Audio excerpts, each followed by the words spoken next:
Welcome to Kenton's videos. Enjoy the video. You begin by confirming essentials, an updated mobile browser or the Google app and a stable connection. Open Google.com, then locate today's doodle at the top of the page.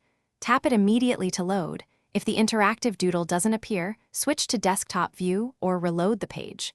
Make sure to grant microphone or camera access only when the doodle requests it, because interactive features need permissions to record inputs. Once loaded, you'll be ready to interact with the controls shown on screen. Once the Doodle interface is active, follow the visible prompts to start interacting. Some doodles use taps, swipes, device tilt, or voice.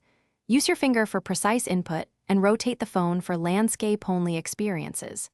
If sound is required, increase volume and confirm media playback permissions. Make sure to explore the settings or info icon to change accessibility options like captions or reduced motion.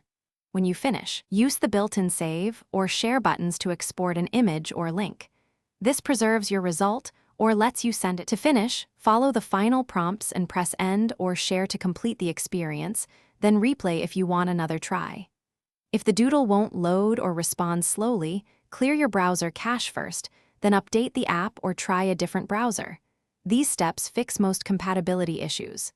If interactivity still fails, restart your phone and check network strength. One key troubleshooting tip: temporarily disable any content blockers or VPNs because they often block scripts that interactive.